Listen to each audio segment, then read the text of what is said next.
There's an inherent imbalance to experimental trials for cancer treatments because those who are considering them have exhausted all of the conventional treatment options available to them, so they have to make a choice between navigating all the hurdles associated with participating in an experimental trial in order to have a shot at prolonging their life, no guarantee, or accepting the fact that they are going to die from their disease.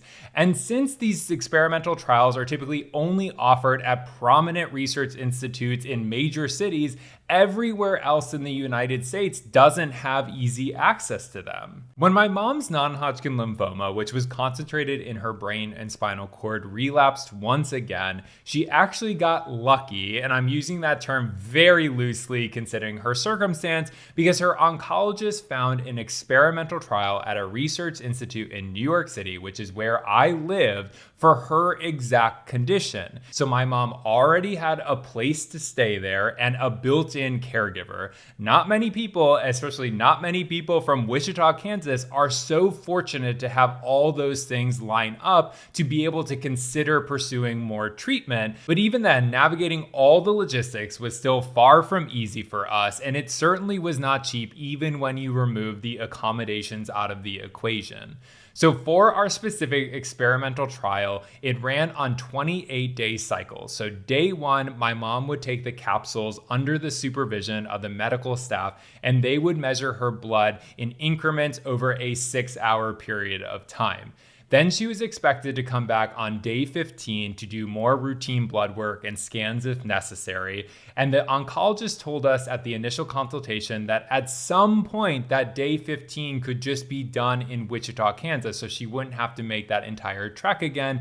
But he never gave us a firm timeline on when that would happen. He didn't say, oh, in 2 cycles, you will for sure be able to drop that day 15. It was always left a little slippery. So for the foreseeable future, she had to be there on day 15 as well. And then it would all start over. So day 29 or day 1 of the second cycle, and it would just rinse and repeat over and over again for the foreseeable future. And if the trial drug was working, my mom would have to do that for the remainder of her life. There are no direct flights between Wichita, Kansas and New York City. So every time you have to go between the destinations, you have to have a layover. So additional flights, additional time in transit. That is a taxing and an annoying schedule for someone who is healthy. But my mom was far from being healthy. She had rapidly regrowing brain cancer, and she had also sustained so much damage to her body due to the other forms of aggressive cancer treatment that she had done. So she had limited mobility. So the idea of her traveling to and from Wichita and New York every 2 weeks was really untenable. And even if it would drop down to once a month, that is still really hard for someone in her condition to do. And now for the financial piece. Experimental trials are inherently expensive, especially when they are occurring in a city in which you do not live. As I said before, my mom had accommodations in New York City. Had she not, I don't think we would have even considered the trial because it would have been so expensive. As I document in my book, Losing Linda May, a Cancer Caregiving Memoir, my mom was in New York with me initially from November 12th to November 27th. That's 15 days.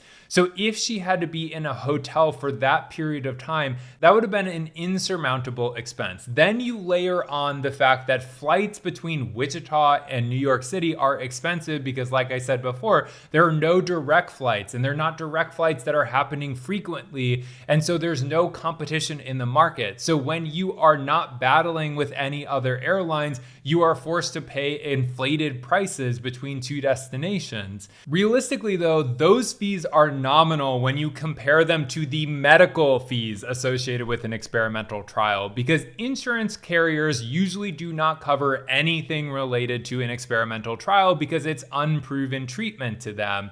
And if you don't have a national policy and you're traveling out of state, you're going to be shit out of luck. You're going to be paying cash out of pocket for everything that's happening. For my mom's experimental trial, the Research Institute said that they would cover the actual cost of the drug, but everything else would still be billed to our insurance. So all the doctor's visits, the scans, the blood work, the procedures, that was all still being billed to insurance. Thankfully, my family had a national plan, so things like that had the possibility of being covered, but there's always going to be limitations on the frequency that things can occur. The reason why we knew that my mom had relapsed was because she had done all these scans in Wichita, Kansas. But in order to be eligible for the trial at the Research Institute, she had to do all those scans again. However, we knew that our insurance wasn't going to cover them again because they were done too close in proximity of each other. Insurance considered the ones at the Research Institute to be superfluous, but the Research Institute needed them to make sure that they were done with fidelity within their own ecosystem, and that was the only way my mom could participate in the experimental trial. Another aspect worth remembering is that experimental trials always come at the end of someone's treatment journey. They've already gone through all the conventional treatment options, which means that they've been billed for those conventional treatment options. So their medical expenses have already piled up. And for the majority of Americans, it's actually medical debt that's piled up. And then they have to consider pursuing an experimental trial, which is not going to be covered by their insurance. The accumulative nature of it all is the reason why my dad is so frustrated in the moment I included for December 2nd, because he just keeps getting medical bills and he's having to buy more flights, and the money is just dwindling as he's contending with this experimental trial and the bills to come in the future. It just feels like a snowballing effect when you're in the middle of it. Experimental trials just come at such a significant cost in all ways for everyone involved. It's the comfort, it's the money, it's the time, the stress, the energy. Some, like my mom, will still decide to opt in despite knowing everything that it will entail. And we were fortunate to even have that option, because most people will just decide to do palliative care because they can't afford the risk of doing something that has no guarantee of even working. In the next video I'll be releasing on December 4th, I'll be talking about all the content I ended up cutting from my trip to Spain in December 2015. So hit subscribe, leave any questions in the comments. The link to my book, Losing Linda May, is in the description, and I will see you all then.